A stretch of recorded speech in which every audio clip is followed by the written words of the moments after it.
DreAllDay.com. Dre Baldwin, DreAllDay.com, WorkOnYourGame.com. We're going to talk 4 biggest content mistakes that people are making out here. Again, I already got my notes written up here, so we'll be able to get through this quicker, so I'm not writing while we are talking. I'm going to go over all 4 of these mistakes that you are making, why they are mistakes. I'm going to give you some examples so you understand that helps illustrate these mistakes, and I'm going to tell you what to do about them so you stop making these mistakes when it comes to content creation. So this video, this training is targeted specifically to any of you who is the person who is making content for your brand, for your business, for your company. You're the one who is making the decision about that material that you are putting out. So there's actually a point I forgot over here, but I'll add it as we're talking. So the first challenge is the forgettable challenge. This is when you feel like you are posting things all the time, but nothing's really happening. You're posting, but you're not kind of getting the likes, the comments, the vanity metrics that you want to be getting from your content is not happening. And the reason why it is happening, first of all, before I even get to the reason why it's happening, let me tell you a quick story about myself. For those of you who are familiar with my background, most of you are. My background is in playing basketball, and I started playing basketball. I played basketball overseas for 9 years. I started my career in 2005. At that same year, I started publishing content to this brand new platform that said you can put up as much video as you want for free. It was called youtube.com, and this video might even be on YouTube. So when I started putting that video out, it was all basketball material, and it was just me teaching basketball players how to practice basketball by themselves. And at that time, that was a brand new thing. Nobody else was doing that in any sport. It was a brand new idea for an athlete to just show people how to practice on their own by themselves. The internet was just starting to become what we all know it to be today. Nowadays, there's 1,000 basketball players doing that same thing. But back then, I was the only one doing it. And because I had the skill to do it and also had the ability to articulate and explain it, I got really known. So anybody who watched a basketball video on the internet between 2005 and 2015, they all knew me. I'm not telling you that to impress you, but to impress upon you that I was memorable simply because I was putting out material that wasn't being done by anybody else in that space, but it was also valuable and useful for those people. And the challenge for you is the forgettable challenge is that your material is boring. It is boring material. You are putting people to sleep with the content that you are putting out. And the reason why is because you are not saying anything new or different. So the question I want to ask you, when you put your material out, what are you saying that is new or different from anybody else in that space and for what anybody else has ever said about that particular topic? If you cannot answer this question, then your problem is your material is forgettable. All right, that's why nobody is paying attention to it. If I was to take your material, let's say I came into your space, whatever you do for a living, whatever you make content about, if I came into that space and I took the last thing that you posted, I copied, pasted it, and put my name on it, would anybody recognize that I stole it from you? Would anybody know that I copy and pasted that from you? Is there anything unique in what you were saying that people would know that it is proprietary to you? Anybody know that you own it? If you can't answer that question, your material is boring and forgettable, and that's the exact reason why you're not getting the results that you want from it. That's why you're posting and nothing's happening. If you disappear from the marketplace, if you stop posting, if you stop publishing, if you never publish anything ever again, what would we be missing? What would the marketplace not have anymore because you left the game? If you left the game, what will be missing?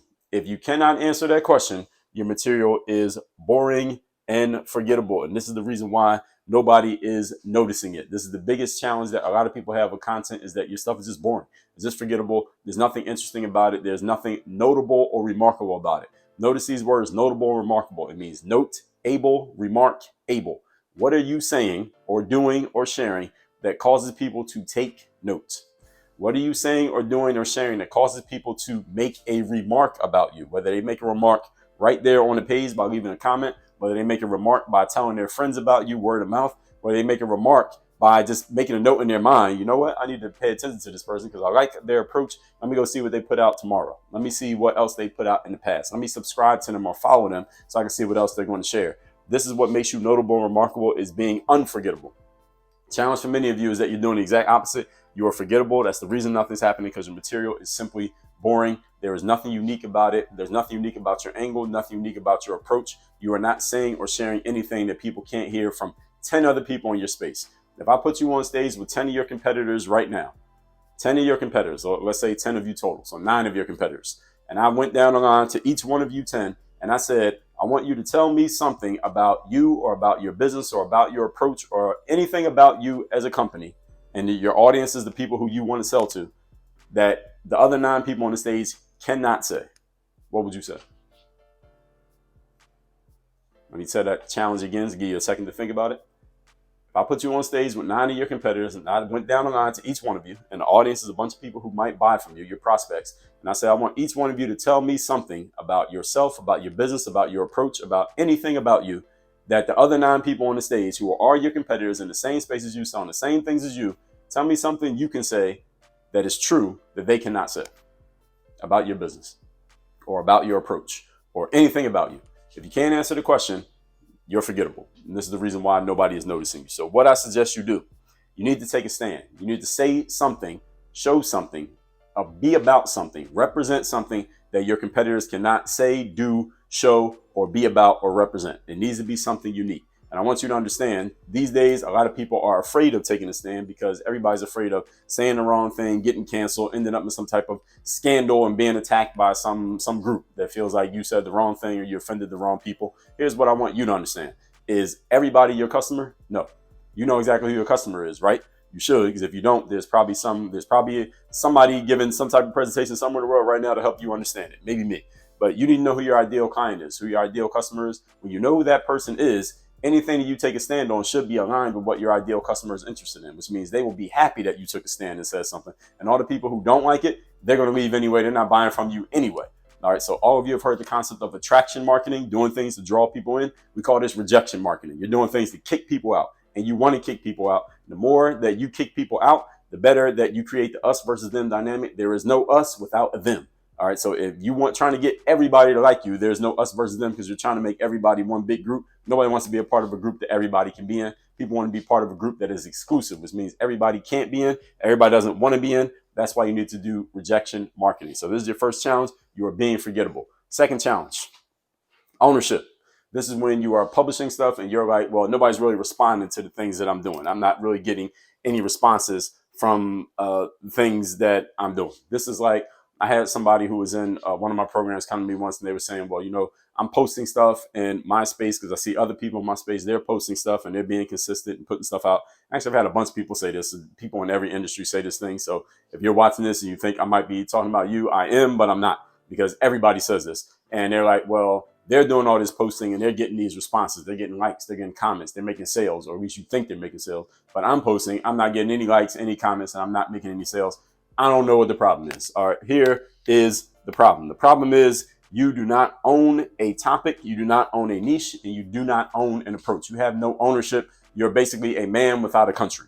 All right, you're a company without a country right now. You're kind of just floating around out there. And this is why nobody can kind of put a pin on or put a finger on exactly what you're about and exactly what you represent. Therefore, they can't remember you. You're forgettable because you don't own anything. You're not about anything specific that they can say, all right, I know exactly what this person or this company is directly about. So when you see other people getting likes, comments, sales, is because they have decided what they own. They decided what they're going to be about, whether you agree with it or not, but they have decided what it is, and that's why they own it. So here's what I suggest that you do.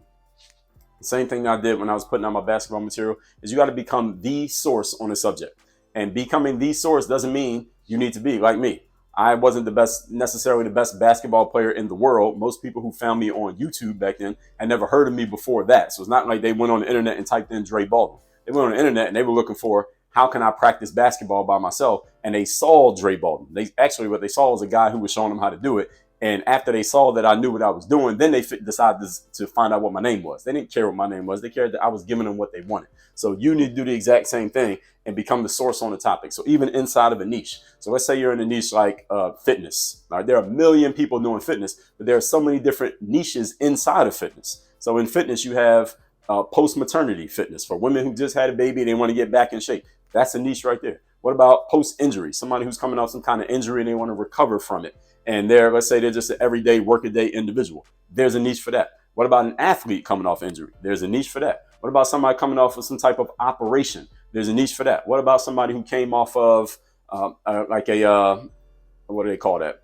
Like a enhancement type of operation, some type of cosmetic operation, like a breast job, or they got some fat sucked out of their stomach, liposuction, or they got a butt job, but they don't want it to look like they got a butt job. They want it to look more natural. There's a niche for people who train people to look like is natural, even though it's not natural. There's a niche for that. What about for kids who want to get in shape? What if a parent comes in and says, hey, my kid is way overweight at 12 years old. Can we do something about that? There's a niche for that. What about, if you're in the fitness industry, what is your particular niche? What area can you own? What corner can you own? What square can you own to where when someone looks up that particular area, they know that you're the person for that? It's like the common question. If your back was hurting, would you rather see the chiropractor whose specialty is in helping people with back issues, or would you see the general practitioner whose specialty is in kind of helping people with pretty much anything that falls under the category of medicine?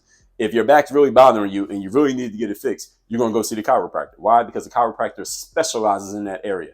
Where do you want to be a specialist to where everybody knows you as the person for that topic? Like when I was doing the basketball material, if you're a basketball coach and you're looking for ways to teach your players on your team how to run plays and practice together, I was not your guy.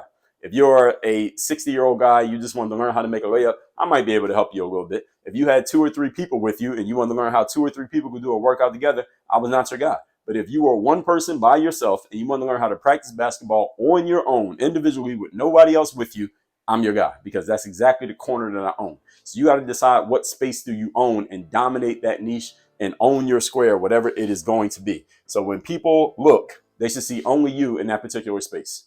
What is that space that you want to own to where people only see you every time they look? And when they only see you, this is what they're going to do. They're going to start telling their friends about you. They say, oh, wait a minute, your back is hurting? Hey, I know this chiropractor who is the person for that. You don't need to see anybody else. You need to go see them.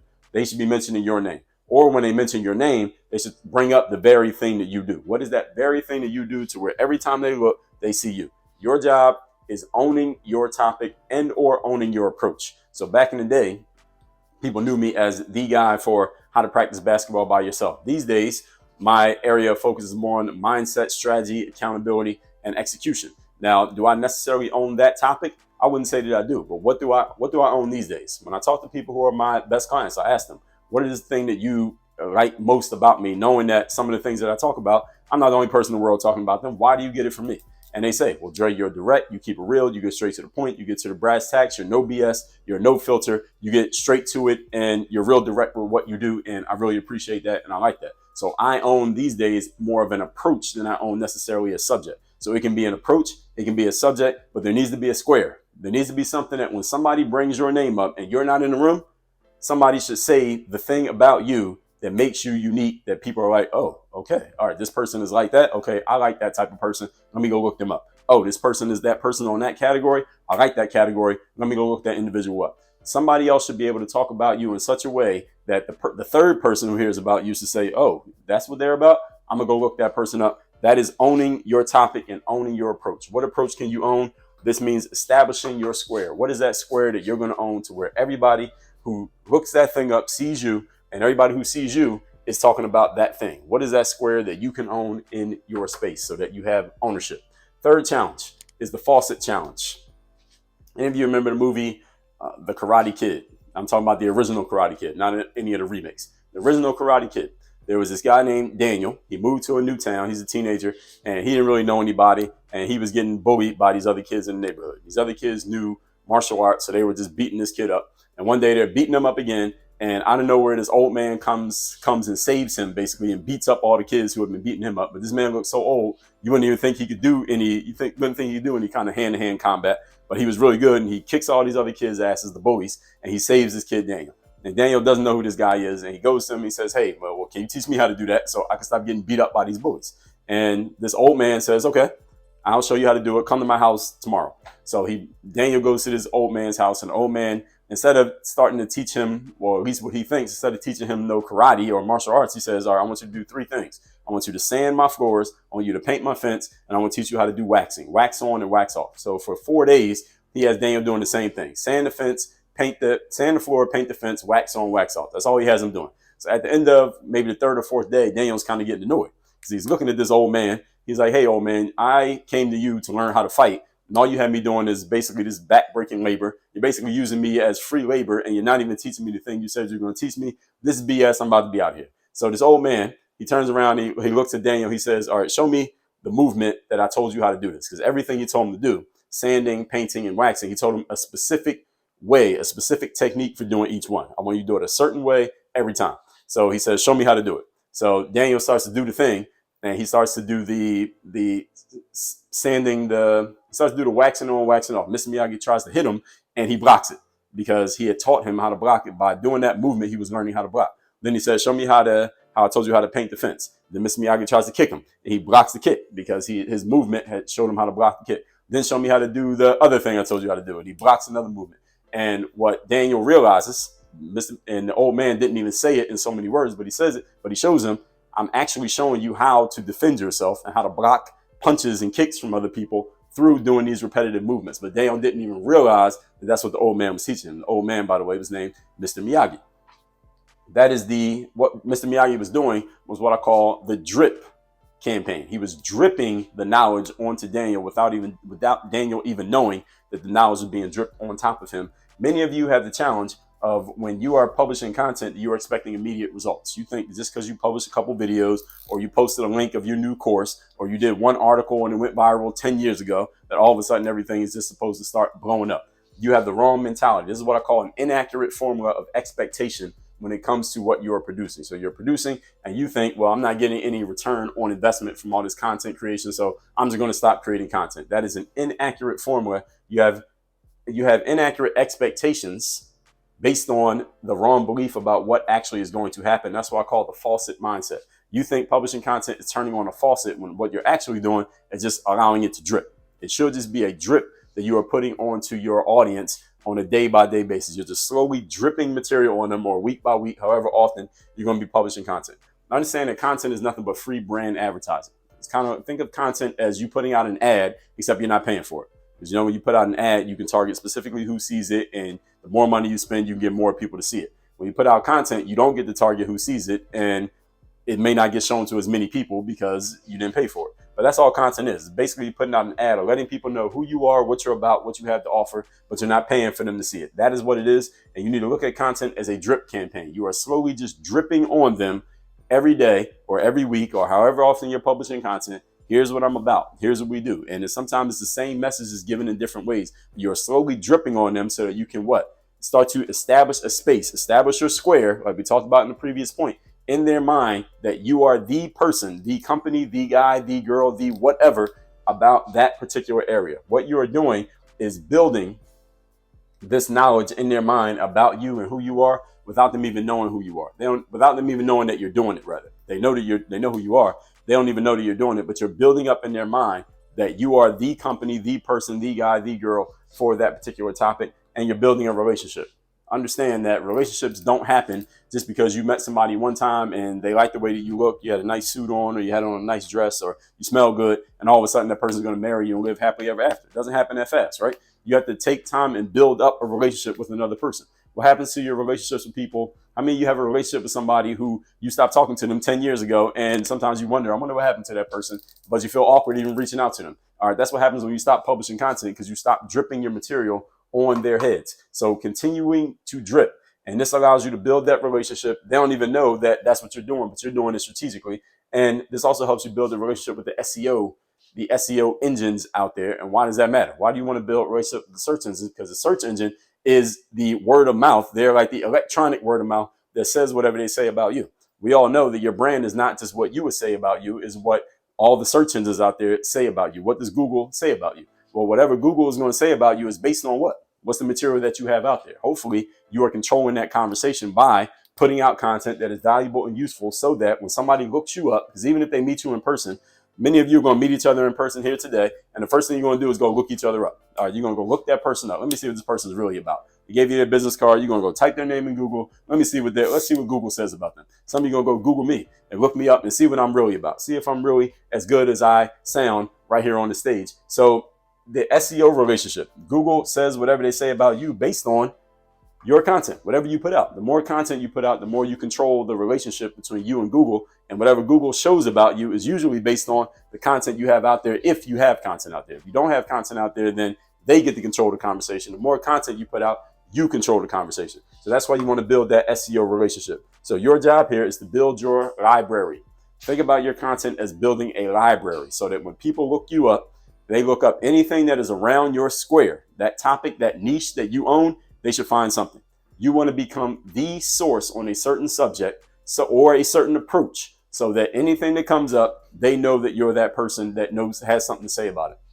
So me, because these days I own more of an approach than a topic, when something happens, people say and I put something out, let's say remember at the Oscar Awards when Will Smith smacked Chris Rock. Now I put a video out about that. People said, Dre, I knew you were going to say something about that. Why? Because people know that I'm a person who's going to offer a real, direct, unfiltered opinion on things that happen, even if it's a current event, even though I don't always talk about current events. But they knew I was going to say something about that because there was something I could say about it. I could relate back to my areas of expertise. That's what you want to be. You want to build your library so that people know you're a person who has something to say about everything that comes up in your particular area. That's how you drip. Instead of thinking that your content is a faucet, think of it as a kind of a drip. That's what it is. Not kind of a drip, but definitely a drip.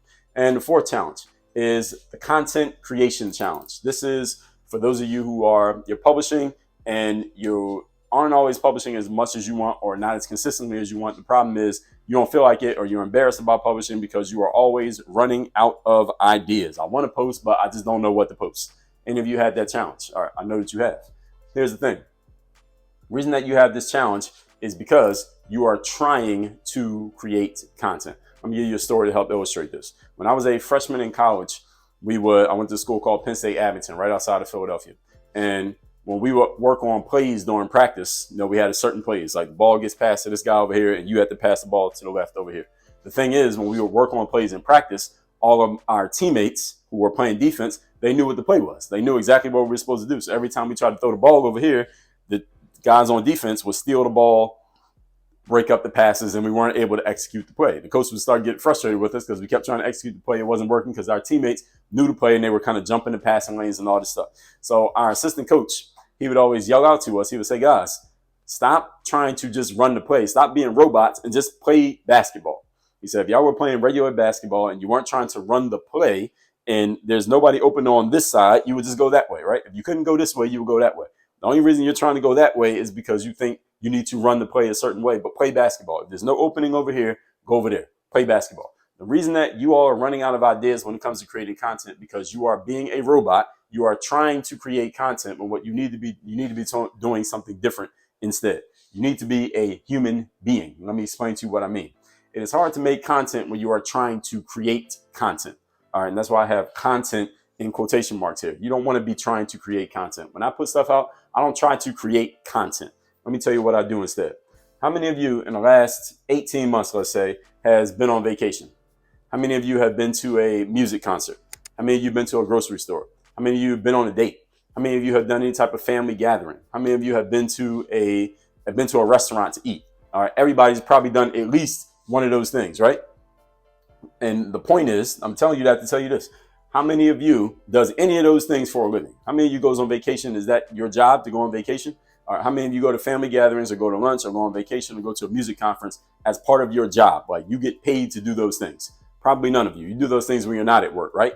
The whole point is this. You do more things in your day-to-day life than just what you do for a living, just what you do for work, just what you do for money. You are more than just subject X. So even if you own a subject, even if you own an approach like I've been preaching about here today, that doesn't mean you are limited to only talking about that. And as a matter of fact, you should not ever only talk about that. And here's why. Not only are you interested in other things other than your main area of focus, so is your customer. And let me let you in on the secret. Your customer does not give a damn nearly as much about that subject as you do. They don't think about it as much as you. They don't talk about it as much as you. Even if they buy from you, they're not thinking about that as much as you're thinking about it. And even you don't think about it 24 hours a day. Therefore, your customer does not want to hear you talking about that thing all the time. If any of you were to follow me you look at my videos on YouTube, you follow my social media, if you get on my email list and get my emails especially, you will notice that 60 to 75% of the stuff that I write about and talk about has absolutely nothing to do with my alleged area of expertise. All right, 60 to 75% of it has nothing to do with that. I talk about all kinds of things. I go to a pizza shop and they mess up my order, I'll talk about that. If I go on vacation and something happens, I'll talk about that. I get on a flight and the flight attendant is rude to me, I talk about that. I will talk about anything and everything that I want to talk about. Why? Because first of all, it's the approach that people know about me, that I'm going to be real, direct, and get to the point. It's the fact that I'm an observer of humanity, an observer of psychology, and those are the kind of things that I talk about, and that's why I'm in the area that I'm in, but also because I'm a human being, and because my audience, they're human beings, and they aren't thinking about my topic nearly as much as I am, and guess what? They don't want to hear about it as much as I am thinking about it. They don't want to hear about it that often. So what am I doing?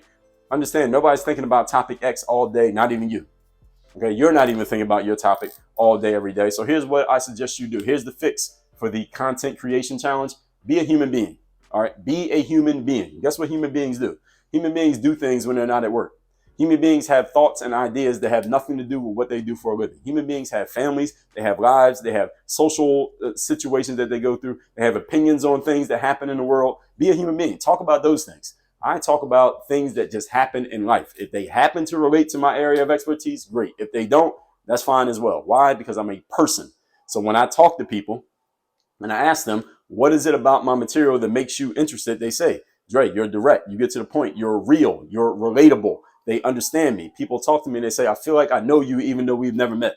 Why? Because I show them that I'm a human being. I'm not stuck on one topic. I'm not stuck on my area of expertise. I'm not stuck on trying to create content around the thing that I do for a living. I'm being a human being. They know what I do for a living, but I don't have to talk about it all day, every day. Again, do you talk about the thing you do for a living all day, every day? If you do, you're boring.